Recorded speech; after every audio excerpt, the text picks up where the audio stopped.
everyone. I'm Ashley Eckstein. Most of you may know me as the voice of Ahsoka Tano and also the founder of Her Universe. And this is the legend of the Traveling TARDIS. The legend of the Traveling TARDIS at the Dalek Builders of Florida would like to wish you happy holidays, Merry Christmas, Happy New Year.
Welcome. Hello, ho, ho. It's time for the legend of the Traveling TARDIS. Woo! As you can see on the screen right now, we've hit a major milestone. We've got 100,000 subscribers. Thank you all so much for being here and being part of the legend. Oh my goodness. So we decided we're going to celebrate by having one more episode. We were going to take this week off, but since we hit this milestone, we figured we'd come in, do a quick year in review. Let's just bring everybody in. Candyman, how you doing? Yeah, not too bad. I'm raising my glass to celebrate the 100,000 with some gin and tea. Excellent. It's alcohol free, so it's just. Well, that's disappointing.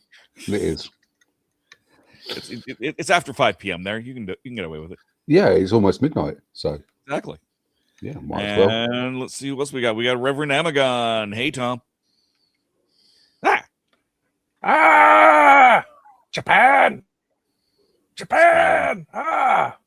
Scary. Hi. And let's see. We've got coming in from the spooky part of the Christmas season, Mr. Mark Muncie. Hey, how we all doing? Happy Saturnalia. Happy I'm Saturnalia. drinking an alchemical brew. I don't know what it is, but I'm as long as you got something to sip on. Spiced something, whatever. But exactly. Hey, 100,000. This is crazy. Oh my gosh. I know. When we had nothing and now we've got 100,000, it's like, what? Where has the time gone? That is a wild and crazy thing. So yep. And of course, we've got from our philosophy is Sean. How you doing? I'm doing fantastic. I'm having a pretty good festive season this year. I've got to do more Christmassy things this year, and how could I not have a festive season when our subscribers gave us all an amazing Christmas present this year? So exactly. I'm doing fantastic. Super excited to have everybody here. What was that? I sneezed. Tom sneezed. All right. And of course, here is our producer, our showrunner, the reason for the season for today, Mr. Christian Basil. How you doing, sir? Look, this is looking like hell right now. I am so sorry if it looks like rubbish or things are out of sync, but hopefully one of the reasons why I'm happy for Christmas to be departed is so that this room will empty out and I can actually have my studio back a little bit better. But that'd be nice. Yeah, there we go. Let me show everybody. Here we go. This is little boy Blue, and he has been traveling just like that. I got this from was it Hobby Lobby, and this came out of Hobby Lobby too. But I think it's funny. It's a bottle cap. It was the top to a container known as snowman poop. And I was like, I got to get this. I bought snowman poop just so I could have a lid to this thing. So there you go. And he's traveling right now for the next couple of days in this outfit to celebrate the holidays. Of course, we got the 25 days of hummus until December the 25th. We may take it a little further, but yeah, thank you so much. I think I was on what was it? I was on the previous podcast for Kitchen Killers and Billy Floyd, and I said, if I can find all 100,000 of you, I'm going to give you all a hug. That's my goal. But I think there's going to be more. So there you go. So thank you so much, everybody, for just believing in us and supporting us. This is a goal, Dave, I never thought we would hit. I was just like I said, if as I told people, say if you told me 5 years ago when we started this that we would get to this number, I would have been laughing. I would have been laughing like, no way, not a chance in heck. And that guy is shut up since we hit this a couple of days ago. So yes, I want to thank you all for helping us out and getting us here to wherever. And I guess the next stop is 200,000. Maybe we'll see. 200,000. I thought it was 1 million. I was like, we'll get there. In perspective, I think the actual Doctor Who YouTube channel is 4.9 million. So not bad where we're at right now. We're gaining. We're gaining. Christian, that was all very sweet, but I have to ask you a question. What in the Helena Bonham Carter is snowman poop? What is that? It was just some kind of it was just little pellets of sugar. That was it. Okay. The most disgusting thing ever put together, but I ate it so I can get this hat. That was it. There he is. Yeah, let's get it. There we go. That's what he looks like. Right? Good job. That should be a book title. The most disgusting thing ever put together. It's the most disgusting but I ate it. thing of the year. So, yeah. So if you're at Hobby Lobby, I recommend the snowman poop. If not, you get a nice little hat out of it at least. So there he is. There you go. Very Are we nice. doing a proper Who Knew News, or are we just bringing Gadget in? We're doing a proper Who Knew News since we got a little bit of it. So I will bring the Gadget in. Hang on one second. Let's find Gadget.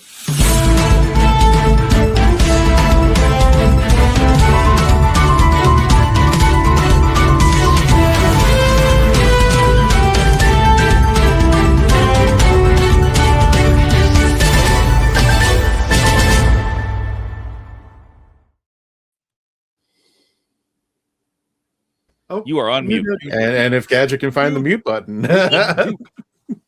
He almost choked. Anyway, I'm watching the video. I'm like, what did you guys do? Everything. Well, You want, yeah, but can you believe Crying on the inside, right? 100,000 subscribers? This is crazy.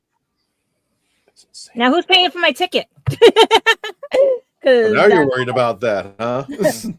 No, because think about it. When we get that silver plaque, how are you going to do it? That's going to be interesting. That's going to be official when you get that silver plaque Isn't in the mail.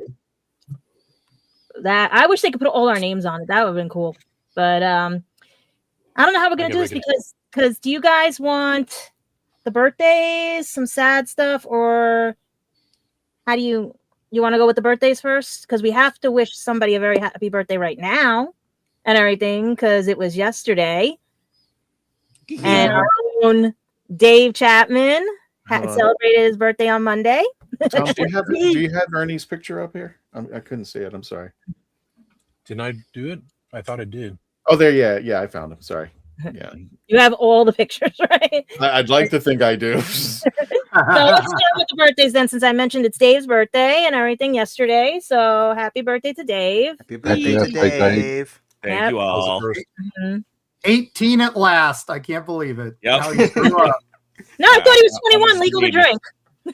I'm a baby. He's 18 and a half. Canada, you can drink early. Oh, There we little go. Davey. Well, that's just his hat size. I was talking about. Ouch. Yeah, what are you like? Okay. What are you? How old are you, Dave? Like 50? Ouch. Ouch. Oh, man. hey, I'm not there yet. What What's was wrong it like? with 50? I know. I'll be there soon. Dude. I'll be there Years soon. it'll be fine. What was it like when they discovered electricity? What was it? It was a very shocking day. Oh, he went there. Oh. I bet you Open the bought door. the tickets. You bought the tickets to the Gettysburg Address concert for Abraham Lincoln, right? You saw that live. Hey. No, I skipped it. Nice. But yes, I'm 48 now. There you go. Okay, he is a baby. Happy 48, Dave. I feel like I'm 88. I know the feeling, Dave. Yep. Nah, but Who else we got there, Gadget? well, we have our own Ghostbuster in the house. We have 80-year-old Ernie Hudson, and he's going strong. He has been seen all over the city and everything because he hangs out with the other Ghostbusters. He was just at New York Comic Con and everything with Sigourney Weaver, Annie Potts, and he was doing pretty good and stuff. I just wish I could have got downstairs, but the person who's going to make the meetup for me disappeared, and I have to speak to him next year because he is one of the actual Ghostbusters and everything that around here they have that goes to charity events and hosts many other events and stuff for conventions and kids alike and everything. I think they're doing their Christmas roundabout now and everything for the kids with at with Ecto One and everything. But I don't know if he's going to be part of it or not. But I cannot believe he is like 80 years old. He does not look it. Now this is an old picture. I would say like 10 years ago when I got this picture from. If you saw him in person at Comic-Con, no, he does not look it. No, he wears 80. He wears 80 very well. I mean, like even today when I see pictures of him, I'm like, geez. And I hate to say it, but against all the three other well, I should say the two other Ghostbusters, he really, really aged well. He is fine wine. When he was my favorite bit of trivia about him was that he had to audition to be the voice of Winston in the Ghostbusters cartoon, but they didn't think he sounded Winston-y enough, so they replaced him with Arsenio Hall. Oh my god! Yeah, that was the funniest joke of ever. Yep. That reminds me when what was it? Charlie Chaplin auditioned for his best lookalike, and he came in third place or something like. Yep. Dolly Parton came in second at a Dolly Parton lookalike contest to a drag queen. Oh no! Well, I guess if you're going to lose yourself to somebody, I guess that's a. Yeah. Was Ernie Hudson in The Crow? I believe so. Yeah, he's done a lot over the years and everything. The cops in that. But people actually forget. Well, it depends upon your perspective, but people actually forget that Ernie Hudson has a Doctor Who connection in the form of Torchwood Miracle Day, which everybody's trying to forget. Yeah, that's the only bad thing. He sits with Captain Jack for about he only makes like a 3 to 5 minute appearance on the show. Yeah, not even. You blink and you miss it. Yeah, exactly. He's just sitting at a table, and I forgot what they even talked about. And I was just like, oh, I think he was supposed to have a bigger part, but no, just it got cut. And it was just one of those days type of editing. Like, oh yeah, we're gonna just throw that to the floor. Oh God. Well, happy birthday, Ernie. 80 freaking years old. I'm sure he, drinks the blood of children and lawyers or something like that to get it. Well, let's see what happens. We have Dick Van Dyke who made 100, so let's see what happens. Woo! Yeah, you never know. Dick looks like he's 100 and he has fun with it. Ernie looks like he's 50. Ernie looks like he's 48, for crying out loud. I'm just like, how does this Benjamin Buttons, right? Benjamin Buttons. Exactly. You know what it is? It's because in the Ghostbusters movies, they didn't use him as much, so he didn't have the stress of the other Ghostbusters. No. Can't be wrong there. No, He just wanted to paycheck. Him and Dick Van Dyke are huge Halloween nerds too, so they both do apparently pretty impressive. I mean, Dick Van Dyke's Halloween haunt is world famous. You go to his house on Halloween and you get the best treats. Well, it doesn't hurt that his next door neighbor is James Cameron and they work on it together. Oh dear, yeah, that's. Yeah.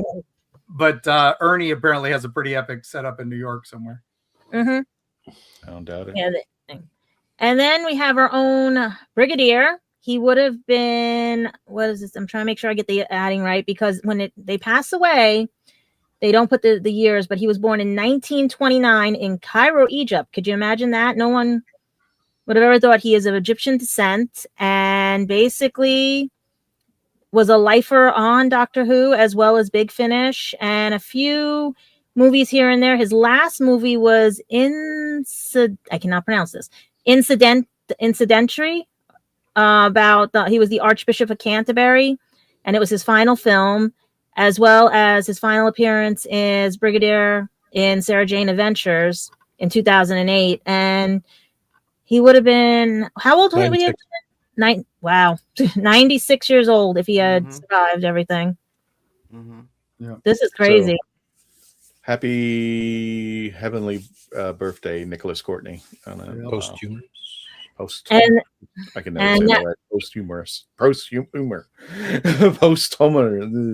And this comes into what we're dealing with right now, because as you know, we posted recently that Gil Gerard, one of our fellow TARDIS holders, has passed away and everything.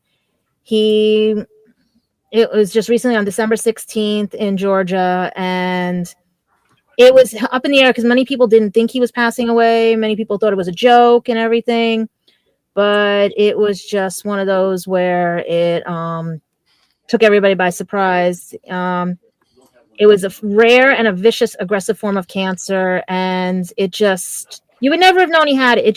He got diagnosed, and it just literally, yeah. Yeah, he was at Dragon Con back in September. Yeah, everyone said it. Amazing. He was wonderful. I mean, he had his walker, which he hadn't done in years past, but it was still quick. He was so awesome to talk to, as always. We've been talking with him for how many decades, Christian? Early days of MegaCon. He used to show up all the time. Back when MegaCon walk around and talk to people. Yeah. Well, the first time I saw him, he was I'm sorry if I'm not pulling up I'm pulling up Gil's picture, which for some reason I can't find right now, but give me a second. I saw him first at Space Coast Comic-Con, and I don't know if I should tell this story. I was actually razzing on him. I was like, hello, he came up and I came up to him and I said, hello, I'm Aaron Gray. And he goes, well, biatch. He just said that, started on me. I was like, that's typical Gil Gerard. So yeah, definitely. I'm trying to pull up his picture, and I apologize if it's taking so long. He was for those of us of a certain age, he was right after Han Solo, right up there as one of our favorite sci-fi heroes, especially for America. We had Flash Gordon and Buck Rogers about the same time, because people don't realize 77 changed everything for Hollywood and the world. Basically, when Star Wars came out, everything needed to be Star Wars. It changed everything. So suddenly, us nerds who only had Doctor Who and a few other things before that, suddenly we were inundated with, things that were trying to be Star Wars. And it was nice because you could talk about Doctor Who and not get beat up as much. You still did, but not as bad. But when Buck came out, we were like, hey, this guy's badass. And even though he was just a snarky, smarmy clothed superhero in space, but he was hanging out with women in skin tight outfits, so we were happy. Are you saying that we now have Doctor Who Christmas specials because of the Star Wars holiday special? I'm not saying because, but I'm saying that Star Wars changed everything, and everything needed to be Star Wars. So yeah, that's why we had a Star Wars holiday special, which we shouldn't have had. So Mark, are you saying that in 1977 we had the best things coming to us? Oh no! Don't. I will say it changed everything. So yes, we had a lot of good things starting. Hey! 76 was a good year. Me and Dave. Nah, 76 was a good year. 76 is a good year. That was there. We go. Got it. Yeah, baby. Stop vamping, people. We got the picture. Yeah. Is that what you're doing? Just beat me to the picture. I think Star Wars may have helped the popularity of Doctor Who on PBS. I don't know. It Yeah, I definitely. think it brought sci-fi. It definitely brought Yeah. sci-fi into the role. But Yeah. I think Doctor Who was its own thing because I didn't know many people who crossed over from Star Wars to Doctor Who.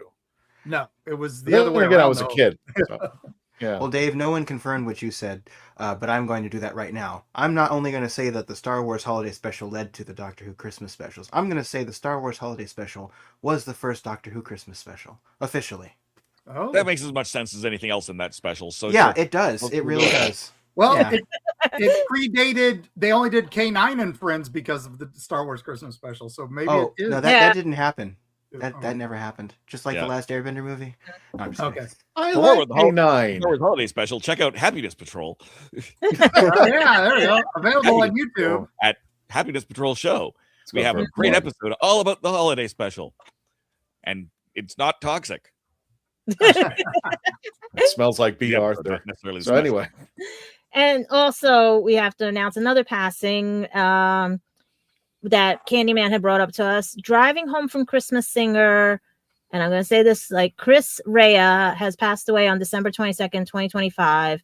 Long battle, including pancreatic cancer and a stroke with health issues at the age of 74. And it's sad. We're losing a lot of people this year. I think 2025 wanted to go out with a bang. It just wanted to, because we even have another passing that hits home with Florida and everybody, that during the pandemic, if you discovered this gentleman as well as his other cohorts that he would team up with and everything, it was breaking news in Florida that Adam the Woo had passed away at the age of 51. And it was after a wellness check and everything. People were first sent to the house.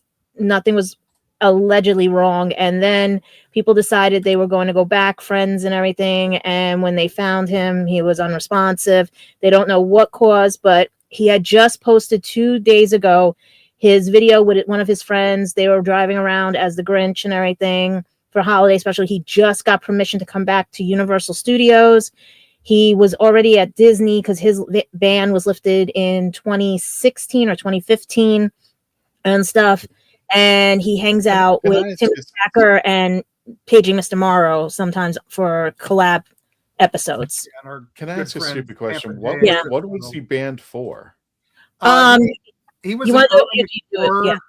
He was an urban explorer and liked to go to the closed attractions and videotape them for posterity. Oh. Yeah, he had permission though for the Nickelodeon one because his friend, he didn't name the name of the producer, was holding an event when the Jimmy Fallon ride was opening, and he went over and filmed it, and the guards escorted him out, so he never was allowed back at Universal. Disney, the same thing, like Mark said, he was doing behind the scenes stuff and everything. He went, River Country after it had closed, and because he saw it was accessible, and so he got banned from Disney for about 20 years. But he was a daily vlogger. He was one of the first guys to do that. And, he had 2 channels, and now he had the only one, the Daily Woo. And yeah, he started in like 2000. I want to say around 2012 or 2015. He was what earlier. I think it was 2010, and then it went from there. Yeah, he was up there with the pioneers like Mr. Beast and Markiplier, right? He was right there. He had he never really went as super viral as those. He had a couple million followers. Like he would hang with the Tim Tracker. He would hang with Paging Mr. Morrow. Like during the pandemic, I found them during that. Yeah, all those guys hung with him because he was the OG, and that's our friends Tampa J and Chris the Girl, big fans of Traveling TARDIS. They started with him. He was kind of like their big brother, and he was always super nice at the cons. He's not big in the same circles. Like you got to be in specific circles to know this guy, but if you did, he was Dragon Con. He went. What else did he go to? Every year. He was for people who can't get out and do events. These was the guys who, a travel vlogger. Mm-hmm. You just you watched. Yeah, you watched him. And I usually watch his Christmas ones on Christmas Day, so that's why I was hoping for the Christmas ones because he does really cool ones and everything. And to find out this, it's like a shock because I think he even answered one of my questions on a live show and stuff. And I wanted to meet him because he would always be at Disney World with Tim and everybody. So I was hoping that if I ever get to Disney World or down to you guys and we go to Disney World, it's like we can see him and everything because I have that dumb luck where I'll run into people. And I was hoping because then I can get him with the TARDIS because I've been trying to get Paging Mr. Morrow with the TARDIS when he comes to New York Comic Con and stuff. And it's just sad because these were the people that started it all.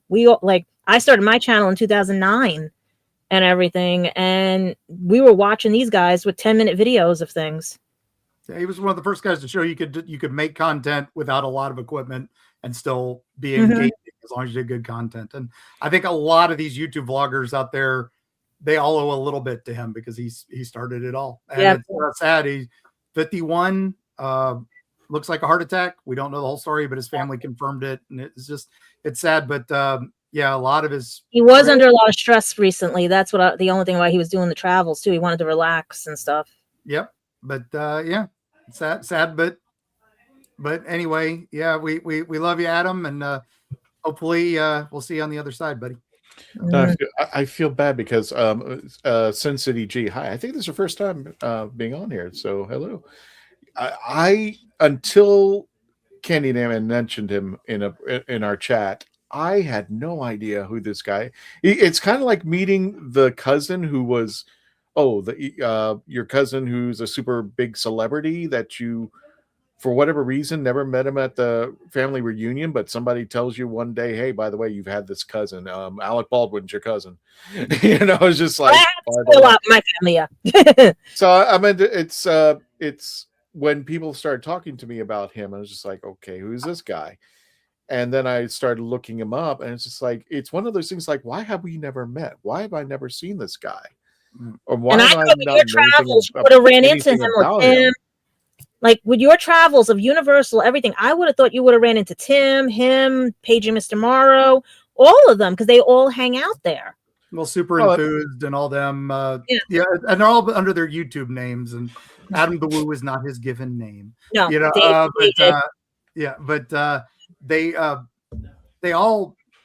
all try to do the same event. They get invited to the media nights. He's basically one of the first influencers. Yeah, there's Paige and Mr. Morrow.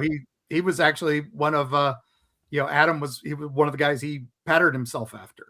And our good friends Tampa J, Chris the Girl, they started, they go to baseball games with him all the time. Didn't Adam mention Tampa J a lot in his videos and stuff? Yeah, they're best buddies. Yeah. That's I would listen all the time and everything. And I knew there was a connection to you, but I didn't know it was that much of a connection. Yeah, he used to come to us at the cons, and whenever we'd be on one of his vlogs, I'd get a call from my publisher going, well, what TV show were you on? And I'd be like, what? And they're like, well, we sold a bunch of books yesterday. We don't know why. Were you on another TV show? I'm like, no, I was on Adam the Woo or Tampa J. And I owe so much to those guys. So I used to always thank him, and he always got a copy of the book whenever we saw him. So I was like, oh, yeah, same thing. I was like, when he answered a question live, I was like, I'm going to bring down my stuff to thank him because he was fun. That's why I was so hoping if I did come down for you guys with 100,000 to run into all of them down there because they would be filming right about now with the holiday stuff and everything. I just never heard this guy at any conventions. Normally, what was it? Somebody had mentioned and said, I thought this was a great line today. Is Facebook shows me what it wants. It doesn't show me what I need. And you would have loved to watch them. That's for all the social media that's out there. But I've never heard of this guy. And you think with you, you got to think, Gadget. These theme parks are huge. It's not like we're going to bump into. I've seen like maybe at best 3 YouTubers that I've come across online, and one would just happen to be at what was it, the home store. Well, the home store, but I'm like I've never heard of this guy, and I kind of feel bad. It's like I should know this guy. Like he's a fellow Floridian. He's in Celebration, Florida. He was just at Halloween Horror Nights too. Just getting his permission back at Universal, he was going to plan a lot of cool stuff for that. Oh, and we just and as probably one of his better friends, and our guy Jacob the Carpetbagger, he lives real close to me too, and we bump into him a lot. He considered Adam his mentor. Everybody loved Adam. Yeah, and it's he was a super nice guy. He had a lot of haters online, like we all do. Mm-hmm. So but that means you're doing well. When you have a lot of haters, that means you're doing well. Yeah, but hats off to you, sir. We miss you. One can for him. Yep. Yeah. And guys, check out his last video. It was funny as anything and stuff. It was cute. It was him and the Grinch driving around because that's the thing he does. He just pops up and does fun things and stuff. So guys, check in on your friends, check in on everybody and everything, because I hate doing sad news, but we know with you have to have the yin and yang. With the sad comes the unhappy, the bad, and and everything. And hopefully his family, our condolences and everything. And there's also Chris Ria, yeah. Same thing. Condolences to all the family members of who have passed, even the ones we haven't mentioned, because this last month has taken a lot, including voice actors, professionals and everything. And please, this week, going into New York, check on everybody. Just bug people, be annoying and stuff and everything. Give everybody hugs, man. Give everybody hugs. Yeah, or I got at least one be more. nice about it. I got one more loss that I forgot to report. Was Bob Burns. Yeah, of, Bob's Basement. He was the collector we all wanted to be. He was the guy who lived in Hollywood. He was best friends with Ray Bradbury, Ray Harryhausen, and all these names. And whenever a movie would end and they were going to throw away the props, he grabbed them. Give it to Bob. Give it to Bob. He'll take it. And going to his house was like, and going into that famous Bob's Basement, every turn I was just like, oh my God, is that? And he'd be like, oh yeah, this was the War of the Worlds spaceship, and they were throwing it away. This is how I got. He'd give you a 20-minute. Some people go to him for props in their own movies because he had the prop and everything. When they wanted to rebuild a set, they would go, hey Bob, do you have it? Oh yeah, of course. But he kept Star Trek props, Battlestar Galactica props, Star Wars props, Doctor Who. A lot of production studios here use them. New York, a lot of US Doctor Who stuff from the made-for-TV movie. So he had some of that. Yeah. So sad. Mark, your ghost is killing me right now because it's running around the house behind you. Oh, sorry, I'm sensitive to those things. It started on the doll. It went to the thing that's on your couch that's black, and then it went to the skeleton. Then it went back. That's why your camera went a little wonky.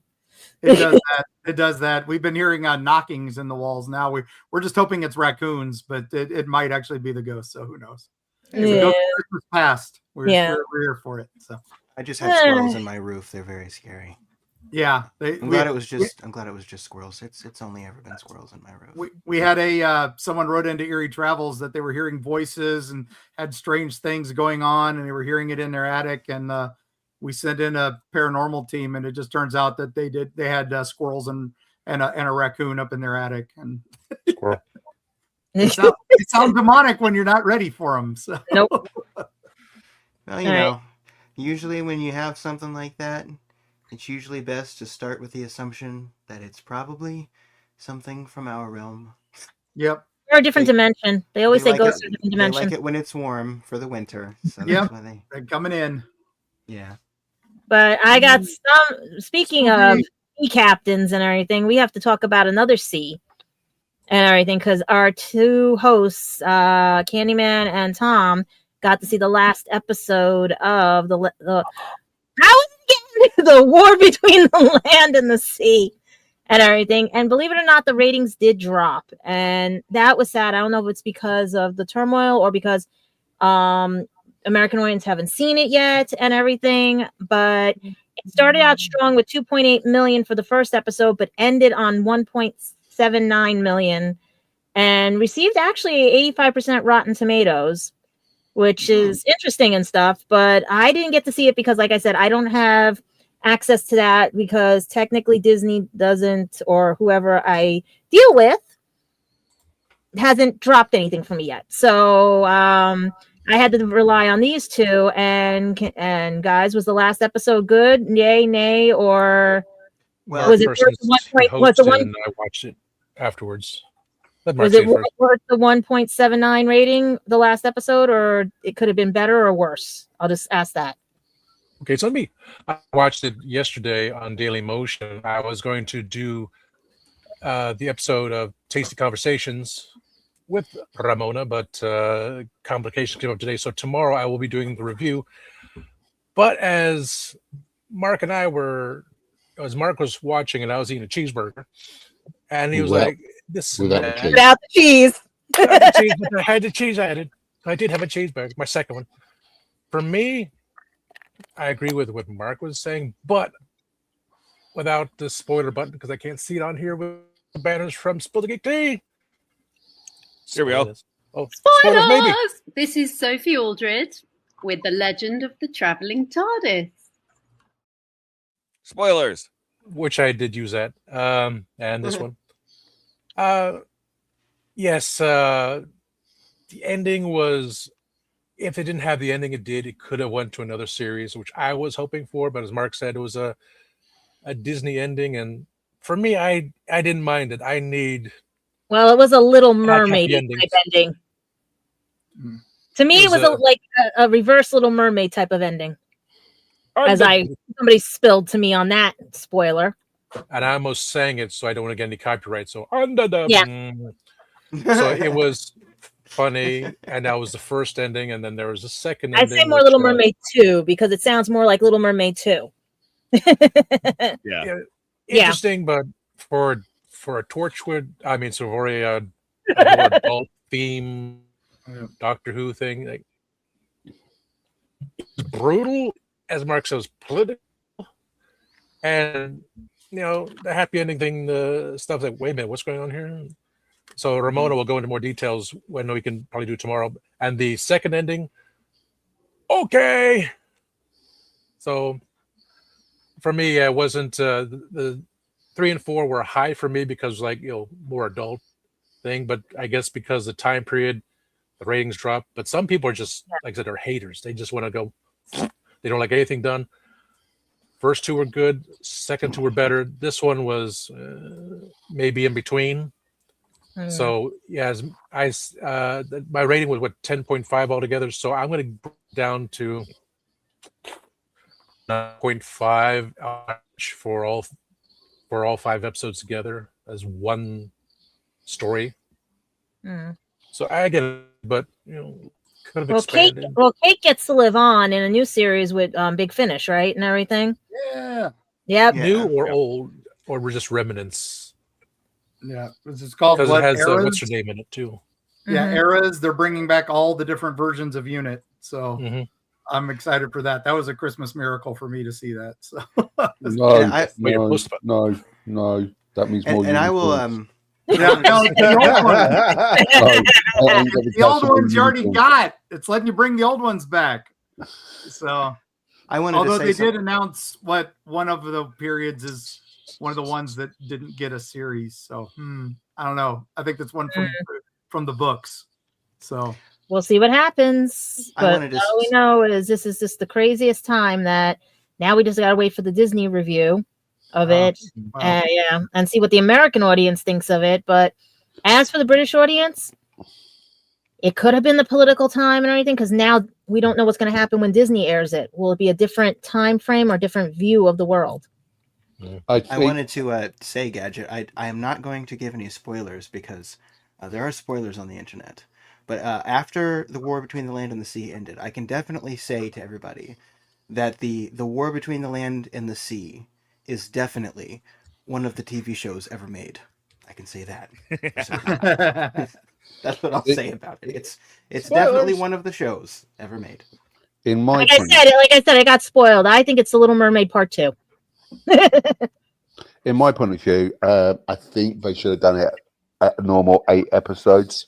I think they rushed for the last episode. Episode 1 and 2 was very good. Episode 3 was very, very political until the last 10 minutes, which was amazing. I like episode 4, but episode 5, I think it was just one of these things where one of my friends who I do a lot of filming with, he didn't like it because there wasn't actually a war per se. It was a political war game. So a mind game. Yeah, it's like a mind game rather than thing. And what they did to it, without making any spoilers, I think they could have done it a little bit more better on how they did the ending and extended it a little bit, because you had so many different storylines which were just so it was psychological warfare. Yeah, I got flashbacks to I'll say Sutek being walked through the time vortex on a leash because he was a good boy. Yeah, RTD ending. I'm like, I feel like this does not belong to the rest of the series that I was watching. I don't know what to do with my life right now. Okay, is it up there with Class? I didn't see Class. I think I like Class. I'm about the only person. I like Class. I'll put my. Should I watch Class? Do you think? Yes. You said you like it. Yeah. I like Class because it's very, very much set in the British mind frame of students. Yeah, it's a little bit far-fetched, but if you understand British culture, then it's a little bit more easier to understand Class. I think because the education system is completely different in the UK to the US. US might find it completely alienated because our system doesn't work the same way as you guys in the US. Does that make sense? Yeah. The school system, you mean? Yeah. Yeah.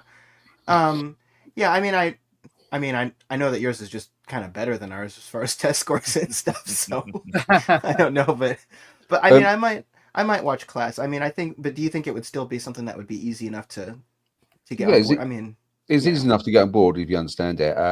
Like, I'm not sure. Do you guys in the US still do end of year exams where you have to go up or down or stay the level? I mean, no, it's kind of different for their standardized testing, but I mean, there's what do you mean? It doesn't keep you down. It's just whatever you did in your grades that year. Yeah, like if you made 100, you get to go to the next level. If you made 0, you go back a year. But they make you repeat a grade for sure. But it's not necessarily because everyone takes the same test across the US, and it's not that kind of deal. Because back when I was at school many, many years ago, the same years as Dave,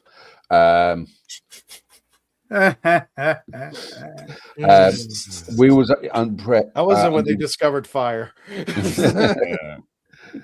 And Mark was under the thing where we're still using chalk and slate. Hey, I was teaching you youngsters.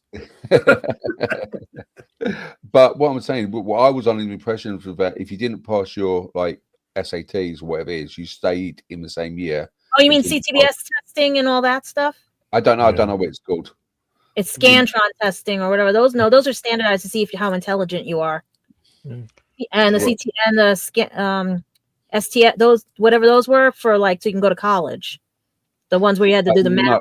No, I'm not talking about those. I'm just talking about the end of year, whether or not you can go up a year. We didn't have those. We have something like that, but it's not exactly the same. Yeah. But in the UK, we don't have those. So literally, once you get to that age, you move up another year, and you just move up. Oh, okay. So you don't do the end of exam. You don't repeat a year unless you want to. Okay. Or if you, so you literally go through. So whatever your age is, you go up through the school level, the school years. You had to have with us, it had to be a 75 or higher to pass to the next grade. Anything below a 75 in the lower grades, but if you got into the departmental, you had to have 85 or higher to pass the departmental. I think if it's similar enough in class, I think I would understand it and probably follow this. From what I heard, people tend to like it. With the War Between the Land and the Sea, I don't know if you guys have ever started watching something, and at the beginning you're like, this is so great, I'm going to recommend it to everybody. And then you finish it, in the end you're like, oh, never mind. You know that show that I told you to watch? Yeah. Don't watch it. Every anime I've seen recently. So it was a little bit of that part, but that was why I'm staying out of the conversation. I would say this, Sean. I would watch Class. And lower your expectations to the bottom of, because I didn't like Class. I was not. The bar was low. The bar was already low, and it was just like the only thing. And if you saw the trailer, I'm not spoiling it for you. The only thing good about Class was that Peter Capaldi was in the first episode. Well, Christian, I don't mean to be rude to absolutely anybody, but after the last 3 years of Doctor Who, lowering my expectations is not really that difficult, No, but just like Doctor Who, the War Between the Land and the Sea had good things in it. They were, but that's with RTD. That almost makes it worse, right? Like if he shows you something amazing and you're like, oh, and then you're like, oh, yeah, that was my fault. Never mind. Okay. well, did you know, Sean, Russell T Davies didn't write episode 3 or 4? No. I did not know that, but I thought 1 and 2 were the best ones. See, I think 3 and 4 were the best ones. I thought those were the best. I agree. And it's Russell T has this problem with writing endings. He's really good at setting up a 2-parter. And you're like, oh my God, how are they going to get out of this? And then he's like, magic, it's done. I'm gonna hold this conversation. Hang on, guys. I'm gonna hold this conversation because we are going to review The War Between the Land and the Sea next year, for a better term, next month, actually, whenever it lands on Disney Plus, and we'll have the team, and then you can just go crazy. will have seen it by then.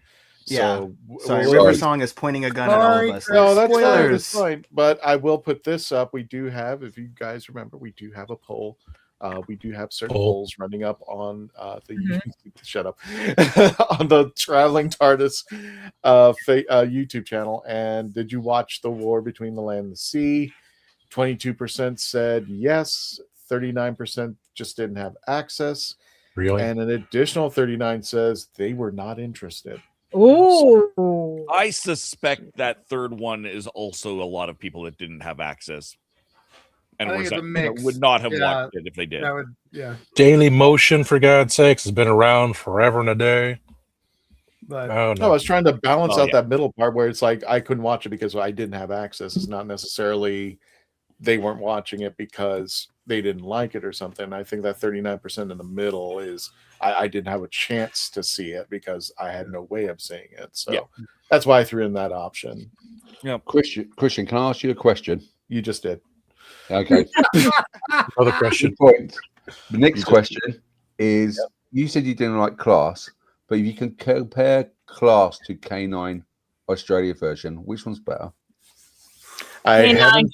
To be fair, I haven't seen K9 in its entirety, but I would definitely go to K9. I think we had a review of this when Melanie was on of Class. I mean, we could always revisit later on to see how our opinions have changed. But one of the things that I will concede to when they were talking about Jodie Whittaker being the first female doctor, she was not my first choice. The woman who plays Quill was my first choice. She did an awesome job, and I think if I were to have an audition, I would actually put that scene where she talks about being war herself as demonstrating how powerful she can be had she been a doctor. And I said, well, I meant Class had ended, so I more or less assumed she was going to be in Class as a doctor. And I said she would have been great. I don't know if the writing and the show running would have helped her out at all, but at least we would have had a doctor that I would at least had appreciated had they didn't go with Jodie. So with me, I think K9. Let me get this correct. I love K9. Yeah, I love K9 and Company, aka a girl's best friend. I did not like the Australian K9. I heard about that, but if I had a choice, I'd watch neither. I just wouldn't turn on the TV. Yeah, I'm talking about the K9 and the Australian version. Yeah, they're right. I've seen it. Where he regenerates into a Sony eye dog. Yeah. No, just no. Yep. Which I'm thinking is funny that K9 needed an upgrade. He's from the 51st century, so how is he supposed to be getting an upgrade in the 20th century? Or the 21st century? So I'm like, go figure on that one. So anyway, we're getting back. Sorry, Dave, bring us back. Yeah, we have no more news. Why don't we, before we go through the rest of what we have done this year, why don't we do? I think you said you wanted to do a quick commercial break, Christian. We'll do a quick commercial break. Yeah. All right, so we'll do a quick commercial break, and then we'll come back and we'll talk more about the amazingness that has been 2025 for the Legend of the Traveling TARDIS. Exactly. See you guys on the other side. Thank you for joining us, guys, and we'll be back.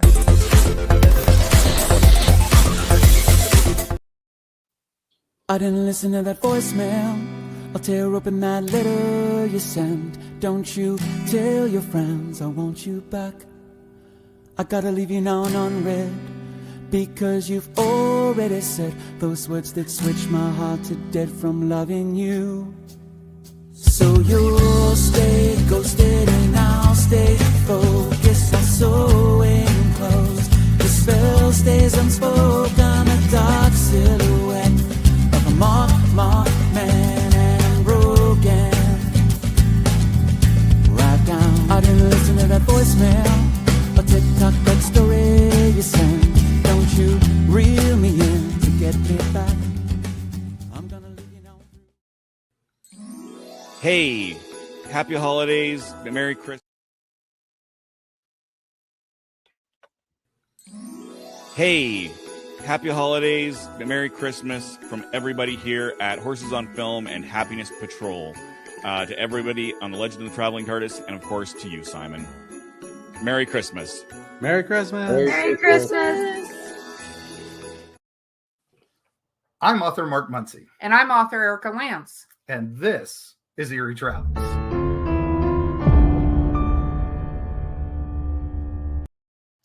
Greetings, travelers. Join us as we travel through folklore, myths, monsters, legends, and dark history. Now, we'll be your guide to the spooky side of reality as we discuss cryptids, paranormal, and all things preternatural. Sometimes we find the truth is way scarier than fiction. We're on twice a week on your favorite podcast platforms, including iTunes, Spotify, Amazon, and YouTube. We have amazing guests from all of the areas of the strange and unusual, including witnesses, investigators, and more. Now, with Erica's curiosity and ridiculous array of pop culture and true crime knowledge. And Mark's decades of experience diving into folklore and the legends with the truth that's behind them. Yeah, so join us, travelers, as we take you to the edge of reality, and we'll see you on the other side.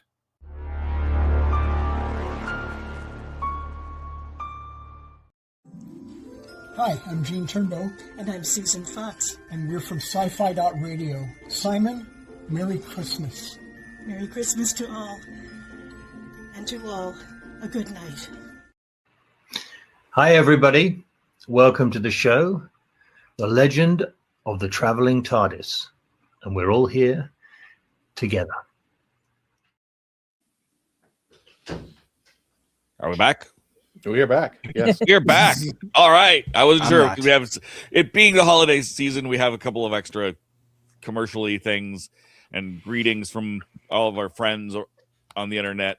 But we're back for our 100,000 subscriber special and year-end wrap up. Woo! Woo! Woo! Let's see if I can make my camera do the fucking thing. Can I do it? Woo! It's supposed to Oh, do it's not doing it now? There we go. There it is. Oh, wow. Woo! 100.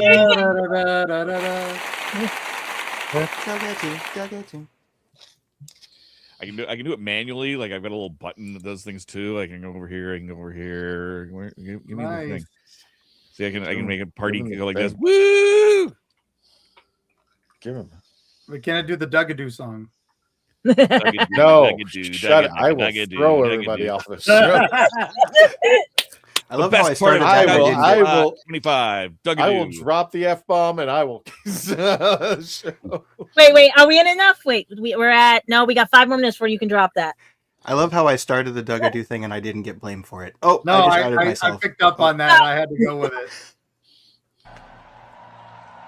I'm trying. There we go. Hooray.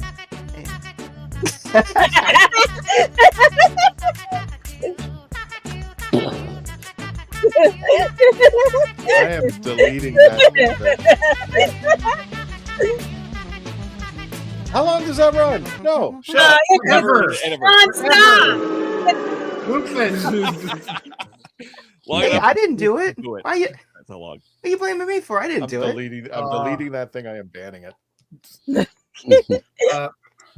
I didn't do it. So that's what's going to get us to 200,000, Christian. Come on. Exactly. Or we lost 100,000. I almost wore my Lemillion shirt so we can get 1 million subscribers. Well, we do a 12-hour loop of that, and you will get so many play hours, man. I tell you. I will lose all 100,000 people. Okay. Christian, you're going to wake up and we're going to have negative 100,000 subscribers. Exactly. Number. What is the official number? We're at I know we're at 101 right now. Because this is crazy, and we got to thank you all. 1,000. No, I'm sorry. 100,100,186. Wow. Nice. So as we soon in now, just for people over, I was like a guy waiting for his kid to be born. these guys can attest to it, because there's like at one point it was like going like this. This needle was just like up 5, down 3. And up I said 2, Friday, down and 5. they officially was Friday, what so the I got it. I would like to So- think that there were actually fans that were like, let's mess with Christian. Okay, now you subscribe. Now you unsubscribe. Like, it's just going up. I was waiting for you guys to do it. It's just like, oh my, would it get like to what was it, $9.99? I wanted that 99999. Yeah, I was just gonna like watch the numbers go down. Like, you bastards. This is crazy. Like, most people have balloons celebrating and stuff like that. This is wow. So Yeah. there we are. Ta-da. Yep, Friday, December 19th. I won. I said Friday. I said by midnight. There we are. Oh wait. Let's do this proper. Oh wait. That's a nice one. What? There we go. Sorry, got the pictures right next to each other. Yay. Yeah. We were pouring shots. Now in- grab in one of the- those and in then the chat inhale for it sure. like a chipmunk. Sorry, what did you say, Christian? I was talking. Oh, you're fine. We No, love you Dave all. was putting balloons on his whatever his video thing is. And I said, grab one and start inhaling it like a Is chipmunk. that from Stream? Is that StreamYard balloons, or is that basically something else? No, That's that's Dave. that's Macintosh. That's Mac. Yeah, That's Dave altogether. That's me. That's my computer. So we got 100,000 subscribers, but on top of that, before we even started, and I wasn't even expecting this at all, 2.7 that nice number. million views. I mean, that literally happened Wow. like now. So I was. Thank you guys for Yeah. watching us Thank and you. subscribing. I don't know what we did right. Oh, I don't. yeah. I don't know what we did right because the way we screw things up, I don't know what we did right. That's what we did. We screwed up, and everybody was jumping.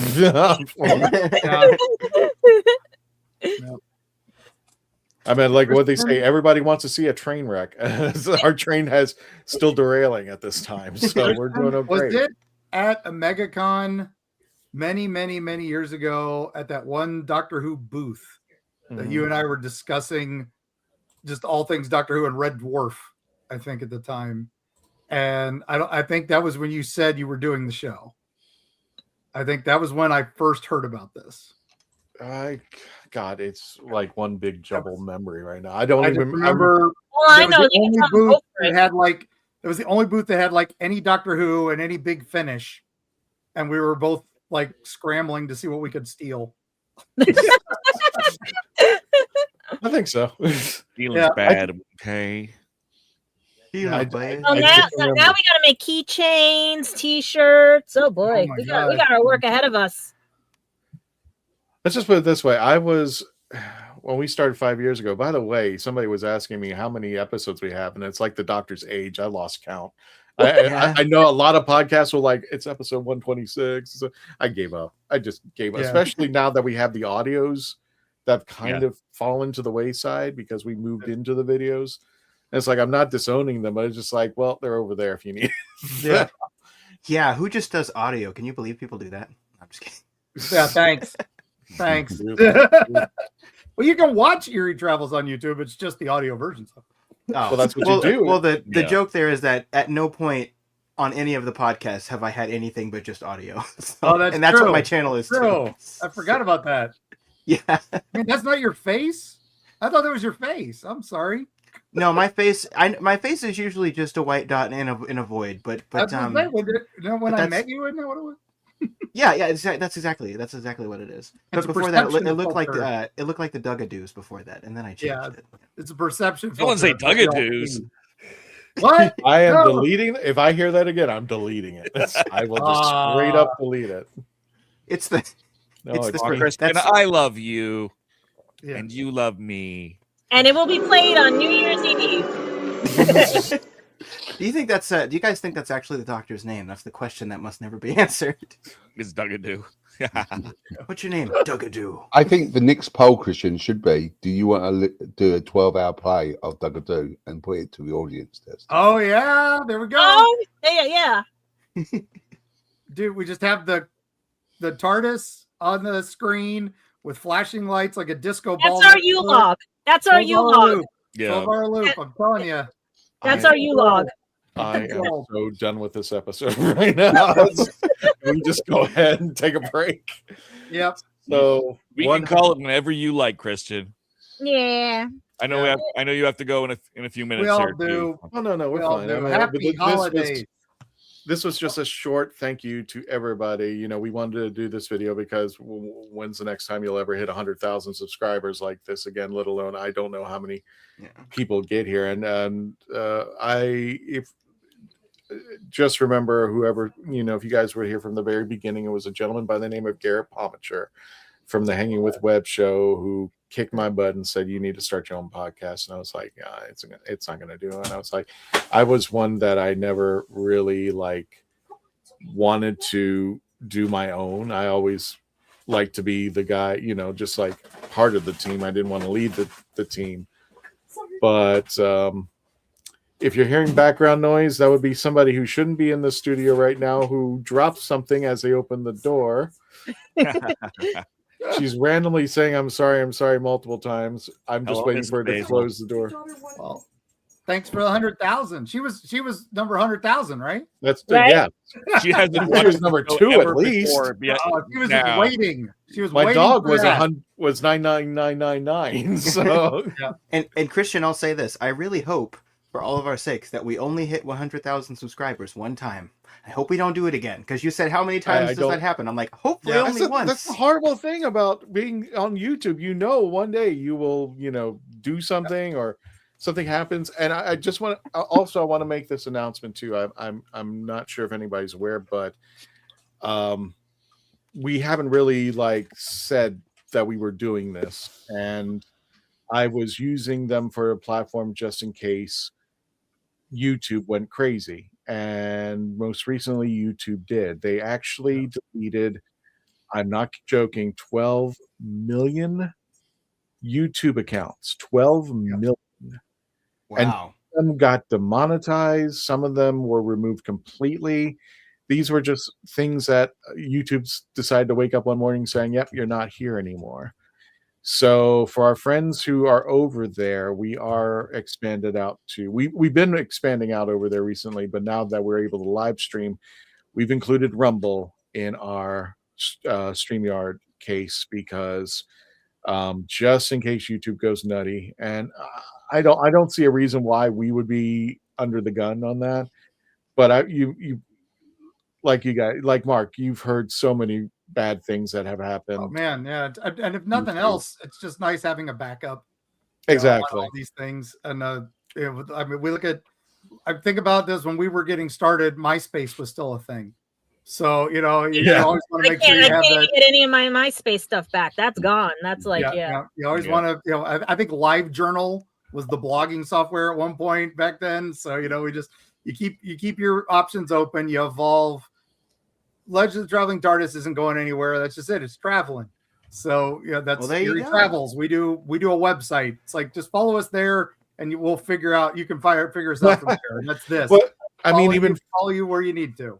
Well, our second biggest audience is Facebook on the Facebook, and Facebook, I haven't been paying attention to, and I should. Facebook has been deleting our live feed. Yeah. Wait. Oh yeah, they did do that. Yeah. They deleted our episodes from our live feed. I've been checking the settings, and your settings are fine. It's they're just archiving. Yeah. All of them. They're doing that to everybody. Yeah. Are they archiving or are they deleting? Well, they're deleting it. They're getting deleting rid of it. If you don't download videos. it, it's gone. Yeah. You can link it to a Dropbox and have it like you can every so often you can save your past uploads if you want to do that. Oh, it's easy. I could just go to the YouTube studio, download the episode, and just re-upload it over there, or I could StreamYard it. I just put it in as a not a live episode. I don't know why Facebook is going that route, but here we are. Yeah, it's only on live videos, Christian. So if you do a live video, it gets deleted after 30 days. Well, look what they do to Instagram. You have to be 1,000 followers to get live, and then the archive, same thing. 30 days you have, and then you got to delete them down, otherwise they're gone. Yeah, I was doing Facebook live like music sometimes, and I lost a lot of that. But I mean, specifically, there's a lot of ways to save your videos, but specifically on Facebook, there is an option to link your Dropbox. Well, we use StreamYard, and we tried to add Instagram. And the thing is, it's kind of like Rumble now. You have to actually set up a studio in Rumble, which it's easier, even though you have to go in. You have to go in the Rumble. You have to actually do this. Here's the procedure for Rumble. You have to set up the studio within 24 hours of it going live. So if it goes live, like it goes live at 6 o'clock at night, we have to set up the studio the prior day, at least the latest is 6 p.m. prior to. So you have 6 p.m. and 6 p.m. between the two. I can't go any further. I mean, you can't do it any earlier. You have to do it the day before, which is really weird. And then once you set it up, you have to go back into StreamYard and then hook up the two. I don't know why, but if you do it on Instagram, it's very similar to that. Plus, you got to go on Instagram, back on Instagram, and then hit the live button. The live button, and you have to stay on. And you have to stay on Instagram. So I'm just like, okay, my computer is. Yeah, we could teach college courses on how not to lose your videos. It's so complicated. That's the first thing of 2025 for Reflections. Facebook axing a lot of our videos, but I mean, well, there are lots of positive things, but that's one thing that happened this year, I suppose. Yeah. Talking about reflecting, Christian, how you reflect from the day one of doing this show to now. See, I was behind the scenes, so that's on him. I'm looking at this like from behind the scenes. Jesus. Like I said, I couldn't even fathom that we would be here. I mean, like I was thinking, we'll get a couple hundred and people will watch us, and like I said, I couldn't even begin to fathom how much we got. I mean, like, can you put in your brain 100,000 people? There's no way. And the interviews we've gotten, I mean, we've gotten some of the most amazing cast people of all time, and talking with Nick Briggs from Big Finish and the voice of the Daleks and all this other stuff, and they're coming to us. That's insane. Yeah, we've had some fun interviews. I think it's one of the questions you have to ask yourself when you're doing a YouTuber or a separate channel is like, there's a billion Doctor Who podcasts, so why should I come to you? I mean, like, I could watch this or I could watch. We don't take ourselves seriously. That's one of many things. But I always think that we don't take ourselves seriously. I mean, we try to stay out of the politics. I think people are looking for a landmass that's going, like, there's so much toxicness out there. And I do think there are people that agree with that, are quote unquote toxic, but I'd agree with them. It's just like they just have a different way of presenting it. So what may be toxic to one person is not toxic to another. But I think people have been looking for a landmass to latch onto and just say, listen, we just want to go back to the fun. And one of the things I tried to gear towards was something where if you were going to convention and you were heading out to a panel, what would it look like? And I think this is that's what I tried to aim for. And has it changed? Yeah, it's morphed. It's we have different teammates. Since we started, it was a 30-minute audio. That's all it was. And we premiered the day before Jodie Whittaker became the Doctor. And that's what we talked about. It was what were our predictions for the first female Doctor, Jodie Whittaker. But it was like, if we had agreements and disagreements, they should be allowed to be said. Even one of the questions is like one of the first episodes I think we did was, I think it was called "Who Died and Made You Whovian?" And one of the consensus, I don't know if you were with us yet, Dave, but one of the consensus was that being a Whovian, that's internal. It's almost like saying if somebody came up to your cosplay and said, you're not a real cosplayer, and if somebody came up and that's not authentic or anything like that. I think that fandom comes within. You dictate who says you're a fan or not. Nobody else can, because you understand what you know about the material. Are there people who have been around long enough and have seen all the Doctor Who's, read all the magazines, read all the books, listened to all the Big Finish? Sure, I'm sure there's quite a few people out there. But I can only tell you from my knowledge what I like. and what I know, and thus the podcast, so we can explore it together and have a great time doing it. And there may be things along the way that we agree and disagree, but I said one of the things that I like about our team now is that we've come together to the point where we are going to disagree. Like Candyman will rate an episode 1, I rate it 10, and or vice versa. Mm-hmm. And we get together and we talk about that. I come across conventions where some people don't like Jodie Whittaker, or didn't like the idea of Jodie Whittaker or a female doctor. They're women, and they're afraid to go online and say, "Hey, I'm just not too hip on a female doctor." And it's like, well, that's all their grievance is. They're not these mean or distraught people, or they don't deserve the name called. If they don't like it, they don't like it. One of the things I made sure when I told people who left Doctor Who, because what was it? It was just like when Doctor Who first started out, they didn't like David Tennant because they were losing Christopher Eccleston.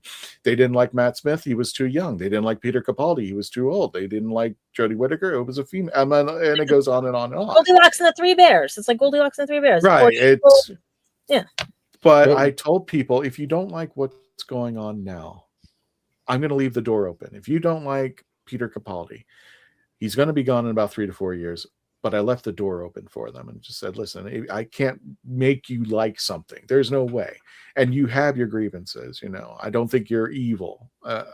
That's why when they put out some episodes of Doctor Who, I'm just like, who are you doing this to? We're not racists. We're not sexist. As far as I know, everybody that I know are not these. They just have grievances that they just want to lay out, and there's something they may not like.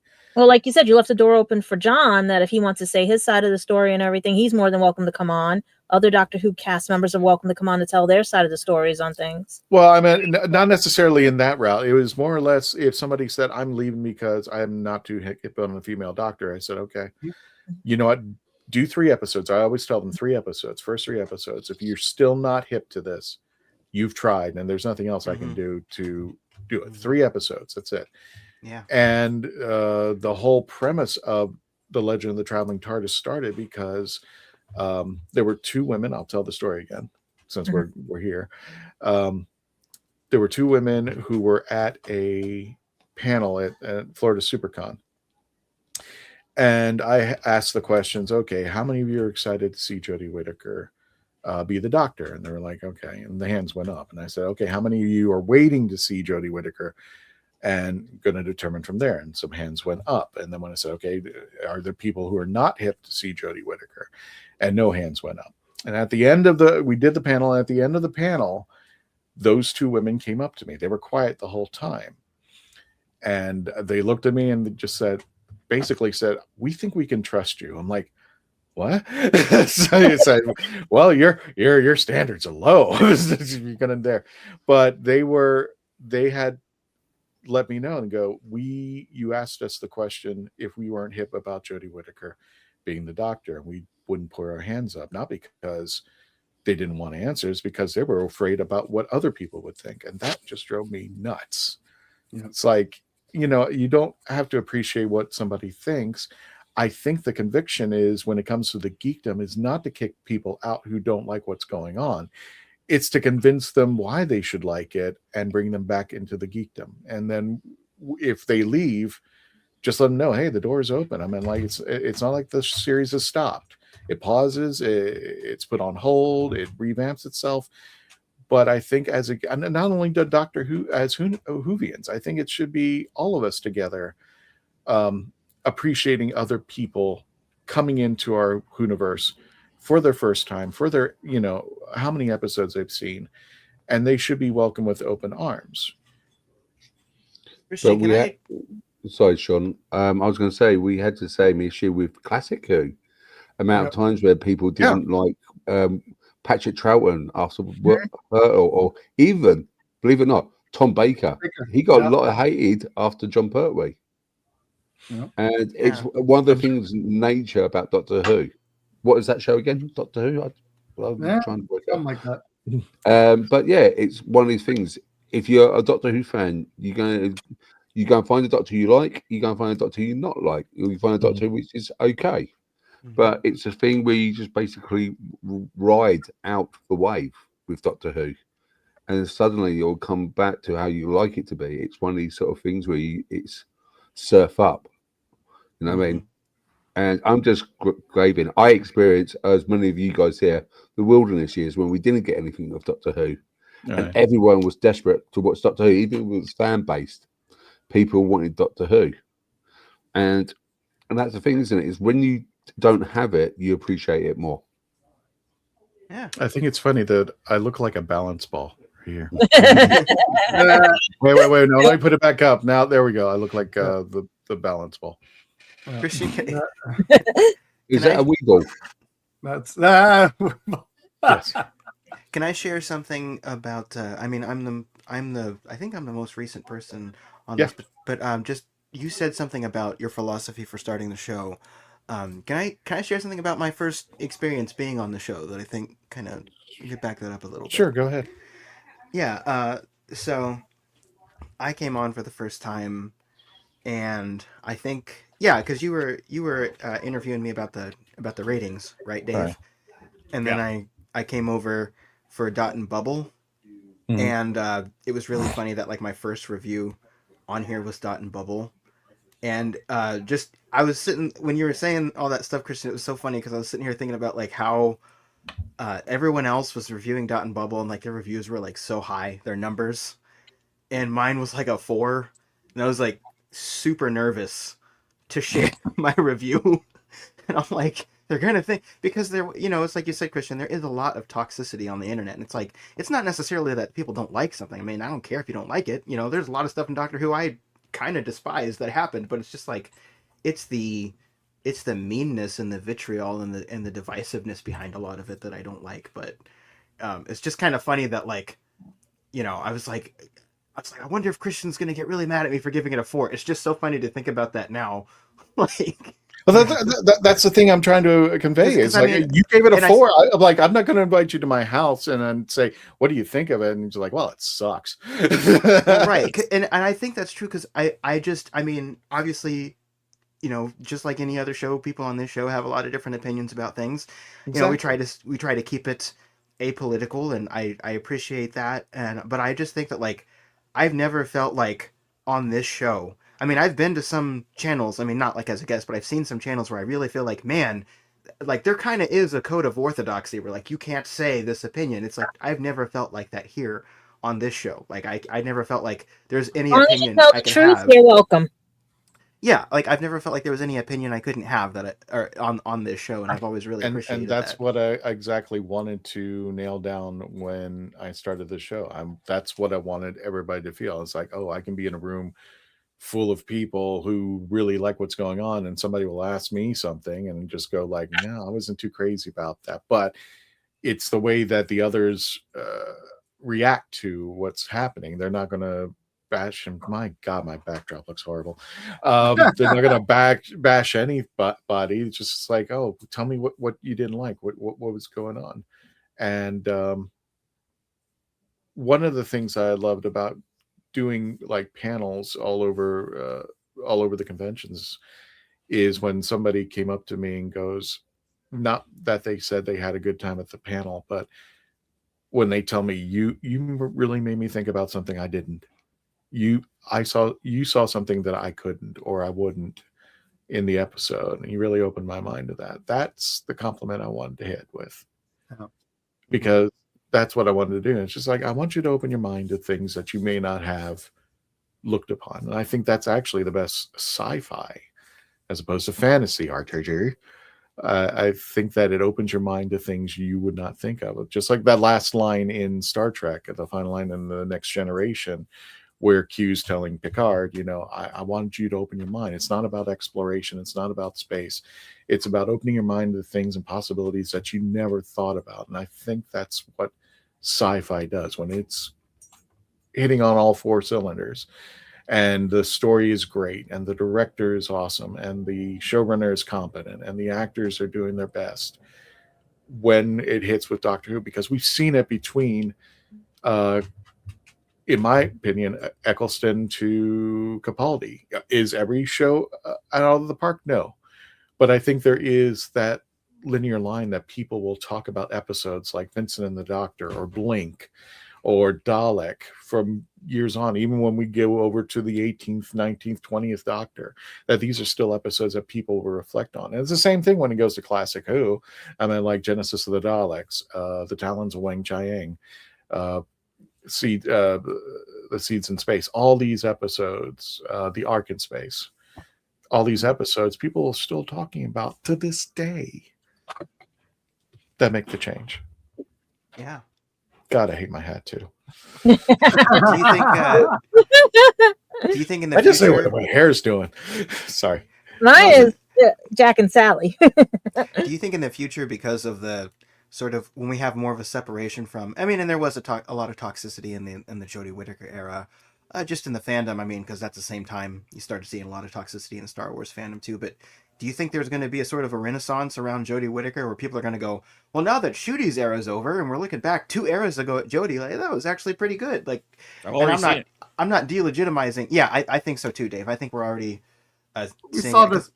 We saw the same thing happen with Colin Baker. Yeah, exactly. Yeah, we've seen this before. It's not, like I said, this is, I don't think, again, politics, I don't think get into it. I think it's just some people prefer the writing of some seasons and some people prefer the directing of some seasons. And sometimes it's not there where we want it. And other people, though, that's where they want. I mean, look at the people who love the prequels in Star Wars. They're wrong, but they have their opinion. It's okay.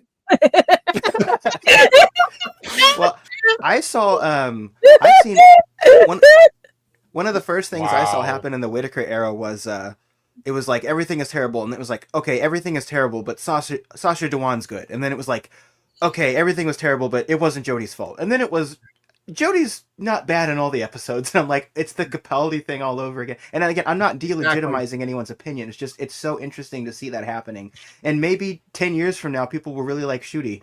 I don't know. I mean, that doesn't mean the episode's quality changed at all, you know, and I don't like a lot of them right now, but that's just, it's so interesting as a fandom to see like things get it's kind of like the prequels got rehabilitated, just like you just said, you know. I mean, yeah, it's for us old nerds. It's the same thing with Gil Gerard passing away. People, Buck Rogers was terrible. Now some of us, Buck Rogers was great. Yeah, yeah. I think, and it's the guy on the meme with the where he's going up to the scaffold first time. Yeah, that's where we're at. I think it also is a little bit of the passage of time, because you get a new audience, a new taste of different changes, different things happen. Because I mean, I was not happy with the Jodie Whittaker run. I had my grievances. You know, I don't throw Jodie completely under the bus. I put this all on Chibnall. But like I said, I don't have hate for them. I just like, okay, I don't think she'd come back and do this. Just move on. And I think it's always that adage like, well, it can't get any worse than this. Right. And then it was just like when they saw the D+ episodes, and they're like, oh, yeah, it can. So it's kind of coming back. And is there a renaissance, as Dave put it? I think there is, because when I went to MegaCon, well, it could have been influenced at Jodie Whittaker and the girl who plays Yaz. I can't think of her name off the top of my head. Mandip Gill, I think. Mandip right? Gill, thank you. Mandip Gill, yeah. Mandip Gill was supposed to be there, but I started counting how many Whittaker cosplayers were there. Yeah. And there were 20-ish. Wow. And that's a hell of a lot of cosplayers I've seen cosplay. Now, of course, it was influenced because Jodie was there. So I'm sure of that, but I'm just like, they could have dressed up as anybody, and they decided Jodie, because not only was Jodie supposed to be there, she didn't show up, unfortunately. Mandip was there, Billy was there, and there were a lot of Billy Pipers. I mean, like Donna was there. There were a few Donnas, not many, but there were a few. But that was 20 girls that, you know, questionably they found their gateway drug into Doctor Who. Do I agree with it? I don't know. You know, I was always skeptical about, okay, do we really need to go this route? I mean, and if I was always wanted to say, if we're going to go this route, can we have a good story about it? Not that, you know, it just happens and happens over time? Is there a story behind this? Because we've always had Time Lords and Time Ladies. And at the one point, if I'm not mistaken, Mark, Time Ladies had an advantage over the Time Lords because they could change their appearance when they were regenerating, thus Ramana. Yeah, that was the whole. I think they stole that for the Tenant, where his arm got cut and he was still regenerating, and all that was. They were saying, "Oh, it's that first day of regeneration. You can do it as much as you want." So exactly, but again, that's playing with the Time Lords. Playing with the canon, you can do that. We have no problem with that. It's when you rewrite the whole thing we kind of have some issues. Exactly, and that's for another freaking episode. So, yeah, I Well, love Janet. They say, hold my script. Exactly. With the Time Ladies, I think that Michelle Gomez walked so that Jodie Whittaker could wave the Sonic all around in different. I want her to have her own show. She should have had a spin-off. The Big Finish ones are great. Her Big Finishes are some of my favorites. No, she needed her own show. They didn't need to do whatever they did. They just needed her own show. I love how there was like 3 seconds of a lot of the fandom not accepting like Missy, and then like by season 9 they were like, we love Michelle Gomez. Like, I love how brief that turnover was. It was really great. And that's what we hope will happen with some of this, but it takes longer on others. What was it? There's that line from The Undiscovered Country, the Star Trek 6 episode at the very end, and it was like Kirk said it best to the Klingon ambassador: people can be very frightened of change. Yeah, and for people to do change, they want a rational reason. Okay, if you're going to come in here and clean house or revamp it, if you're going to change our favorite Chinese restaurant to an Italian restaurant, is there a good reason why? And are you going to sell me that, this should be an Italian restaurant as opposed to a Chinese restaurant? Always has, always will be. Then you go into somebody, and especially you have to realize this is an old IP. This has been 60 years now? You're not just cleaning house, you're rebuilding the wheel. So, I mean, how many of us are going to see the 100th? I'm going to live forever. So you're going to regenerate. I'm going to see David Tennant the play the 50th Doctor. So there you go. Okay, Highlander. He always turns up. He always turns up. Just like a bad penny. Well, gang, I've got to run for Christmas. So happy Merry Saturnalia. Happy 100,000. Oh my gosh, that's insane, Christian. Hey, if you run for Christmas, I will definitely vote for you. Okay, good. I got the jacket. I'm ready. So, all right. Bye, all. Happy holidays. I got holidays. Thank you very much. See ya. Everybody, check him out over at Eerie Travels over on the YouTube channel. Yeah, we'll see you on here. We're doing a Boxing Day special for you, Mark.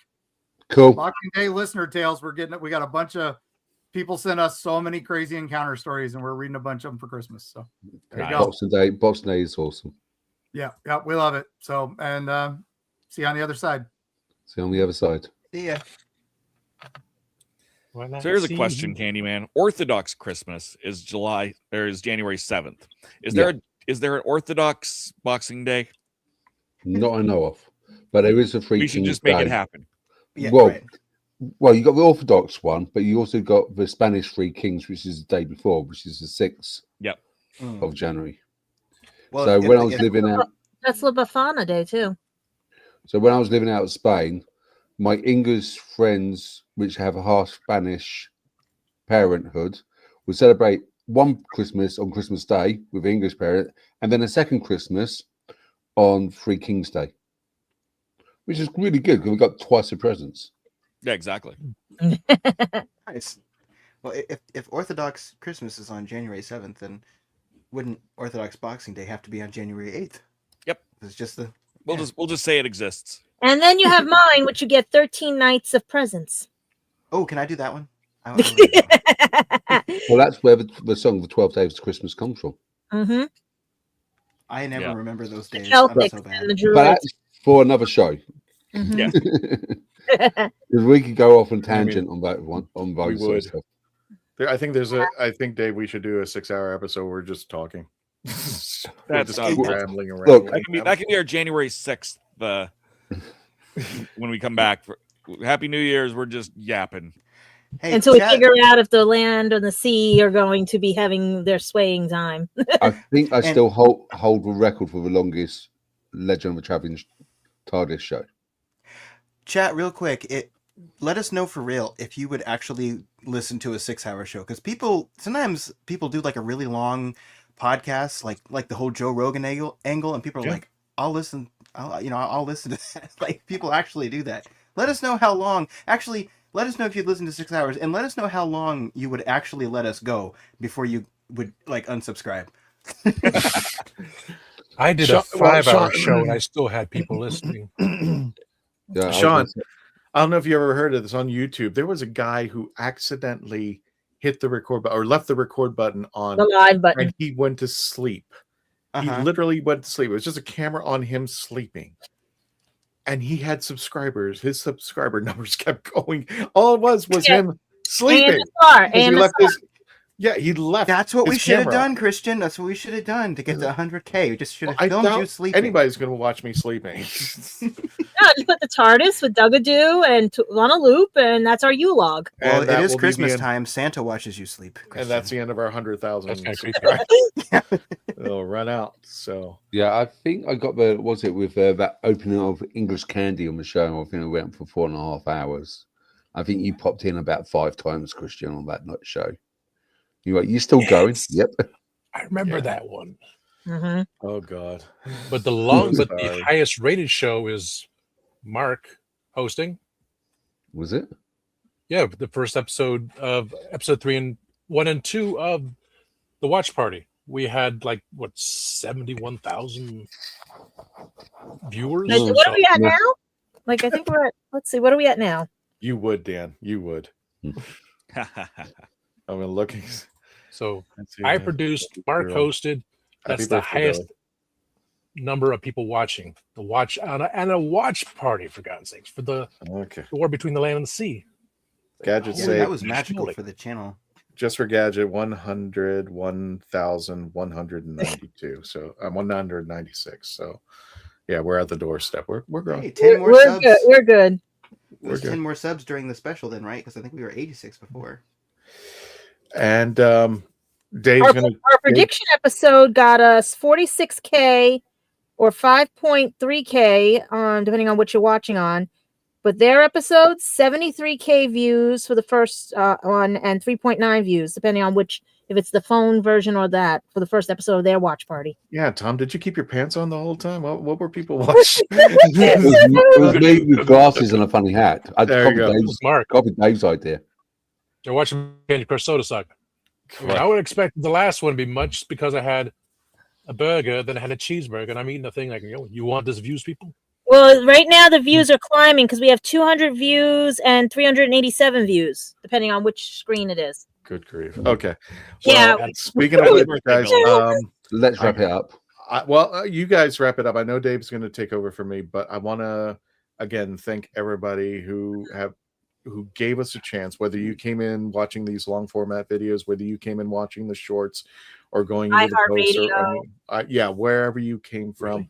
For everybody who just took the time, looked at us and said, you're worth a subscribe button hit and subscribe to us. We really appreciate that. And hopefully we're going to grow as we continue on. I want to wish everybody a very Merry Christmas, a Happy New Year, whatever you celebrate out there. Thank you so much for at least helping us and believing in my crazy idea and letting these folks who have been so supportive into your homes or wherever you watch your favorite YouTube channels. And again, we have a wonderful team. I couldn't be more happier with these guys taking care of us, taking care of, just being a part of this and being there for just supporting him and just going on this crazy adventure with me. I totally appreciate that.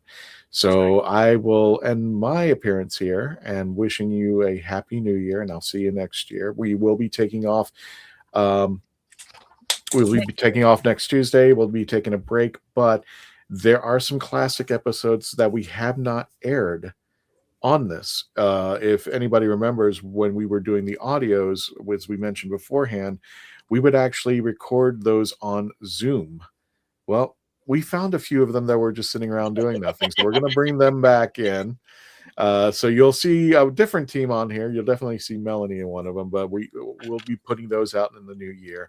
But as I leave for tonight, and these guys stick around, I know Dave, you have something going on, right? Exactly. Yeah, I want to open one last holiday mystery dice. Cool beans. In that case, folks, I'm just going to leave you one more video before Dave takes over. Thank you so much. Merry Christmas, Happy New Year, Happy Hanukkah, Happy Kwanzaa, whatever you celebrate. I just want to make sure you take care of yourselves, and we'll see you in the next year. Here's a little video from last week's episode. If you haven't checked it out, please check out Simon's episode as well. Wonderful Christmas tribute to him and all around. But here's just a preview of that little video. I'm Dan Hadley from Type 40. That's my wonky Christmas tree. I haven't got a glass, but I'm going to raise a mug anyway to everybody watching Legend of the Traveling TARDIS, and of course to the late, the great, our mate, Simon Fisher-Becker. Cheers. Hey guys, it's me, Joe McGrail-Bateup, and I'm from the No Name Trivia Show. And of course there's Simon Fisher-Becker right there.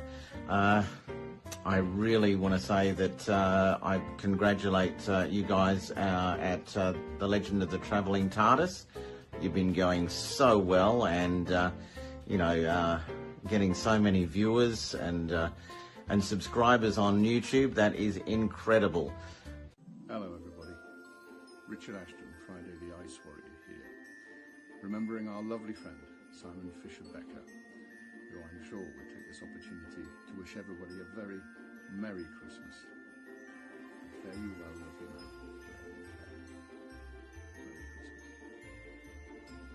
Hey, it's your pal Dr. Squee from the Dr. Squee Show, formerly from the Gallifrey Stands podcast, which we revive every now and again to give episode guides to Doctor Who for New Who, and I'm joined here by Coop and some tinsel, because it's the Christmas special, to say hi to Legend of the Traveling TARDIS. I hope you're having a wonderful Yuletide period.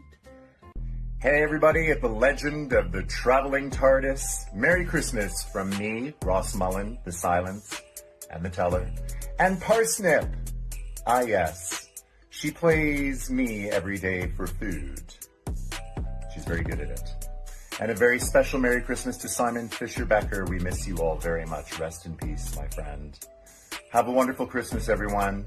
All the best, and see you in the new year. Hey, happy holidays, Merry Christmas from everybody here at Horses on Film and Happiness Patrol.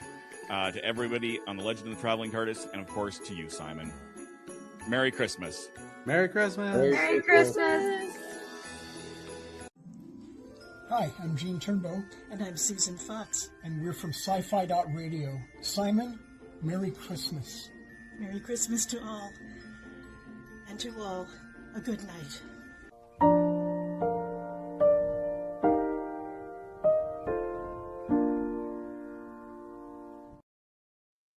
And we're back. So we have a limited amount of time. We have a hard out here in a little under 20 minutes. But I want to do one more mystery dice. I think that's a fun thing we can do, don't you think? Mm-hmm. I'm trying to think of the color in there. So we're gonna do one more. I'm gonna save two of these for next year, or I might do a separate video for them. Can you roll D3? Okay. To choose which one you're going to open. Oh yeah.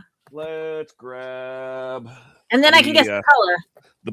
The teddy bear set, and I'll roll a D6 because my big D6 is hidden behind my background. Yeah. 4 divided by 2 equals 2. 2. So we're gonna go 1, 2. So we're going to do this. We're going to put this dice away so that it does not get lost. What color do you guys think? I'm thinking either teal or yellow. I'm going to go like a pinkish white color. Any other guesses? I'm going to say, I'm just going to go sapphire. I don't know. Tom? Plum. Ooh. Ooh, Sugar plum. Purple. Sugar plum, yes. So Is the one camera more. making- Go ahead. I just noticed something. If you look closely, the camera's making them look like they're jumping. It's Like- probably just the focus on my camera. Okay, because it looks like the pixels were moving. Billy says red. All right. One more Okay, but mystery then the- dice. Let's crack this open. No. And of course, there is a. I'm just gonna pull that microphone over a little bit. I heard the microphone ring. Here is the. Now, is that a cat? Dog? Oh. Snowman Wizard. So Christian talked about snowman poop. You got a snowman wizard. Yep. Do you want And- to almost said it. Copyright. Would you like to? Ooh, what's the pin? What's the pin? A Yeti. A troll Yeti. A Santa troll. Nice. Mm-hmm. Nice. Voice. And the dice themselves are. Oh, there's another. Oh. Candy another cane. sticker. Candy cane stickers. A little 8-bit candy cane. Let's just see if there's another one in here before. Oh, was I right? It looked like I was right. It was teal. They are kind of tealy, yeah. So let's take a look at them here. We got our D4. Let's see. There's something in here. I'm just gonna. Really? There is. I think The it's other a bag is candy plum. cane. Might be. Is it? Question Is is, it are you that's gonna cool. have? Do you have a dice that's a D2 Hmm. Mighty Ducks? Do you have a dice that's like that, Dave? I don't. It looks like a Dugadoo. A Christmas Dugadoo. So there's a D4. And then the. Let's see if we can get a good view. A D4 is the smallest possible, right? Because you can't make a shape that has less than 4, right? Oh yeah, you can. you The D2s tend to be a coin, basically. Oh well, yeah. I mean, if you're gonna make it like a, I don't know, it's not a polygon. Whatever the 3-dimensional version of I don't remember the name of it, but yeah. Looks like it's a bow. Technically, a coin has 3 sides, so should be technically a D3. Yeah. So there's a D6. I mean, it looks like it's got a Definitely a candy cane. candy in cane it. in there. Yeah. Does it taste like candy? Do I think you should lick a dice. like the doctor and lick it. Nope, does not in fact taste like candy. And the ratings went up. Oh my. I think that should be cool if someone invented like scented or lickable dice. I've people seen do candy make dice. dice. They do make them. I think that actually, I mean, no knocking it, but I think that sounds horrifying because whenever I went somewhere with those dice, I could never be sure that someone had not infected my dice. Yeah. That's a if they're not point edible. taken. D8. Yeah.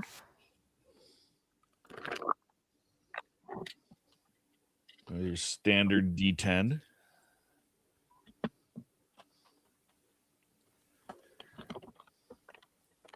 Your percentile D10. So I'm going to ask you a question here. Do you prefer those 2 D10s or do you prefer D100? I like the 2 D10s. It's just a little bit more flexible. Okay. Because if I want to mark something, it's a lot easier for me to find, an 87 than it is to find a single 87 on one die. Yeah, point taken. And they do roll for like golf balls. Exactly. What if you roll 2 10s and you roll? If you have a D10, you roll 2 10s. That'd be 100. Oh, okay. So there's your D12.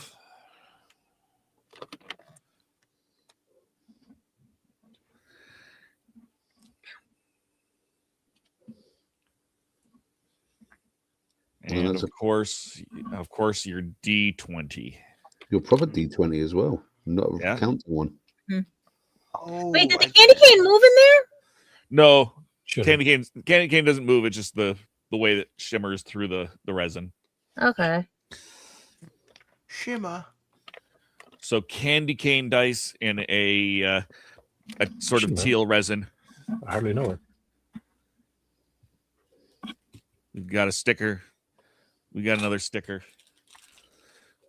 And a pin. We got a pin. That is the last mystery dice set of the year. Oh. But it was fun, I though. Well, just want to thank. Yeah, I want to show you this. That's what you guys are talking about because I have the mold to make either resin or candy or ice. Nice. Yeah, they're on the back like that. I just want to do a quick shout out here. You can get those holiday mystery dice for free when you go to 1985games.com. But it'll come back to that. You can get 30% off your purchase with the code Black Friday 30. Yes, they know it's not Black Friday anymore. Or the free holiday dice with mystery buy two dice and get one for free. All of the dice, and they have multiple mystery dice sets as well. So you at 1985 Games, check that out. They're on Instagram as well. Yeah, and I want to thank them very much for providing these dice to open up on the show over the course of the last few weeks.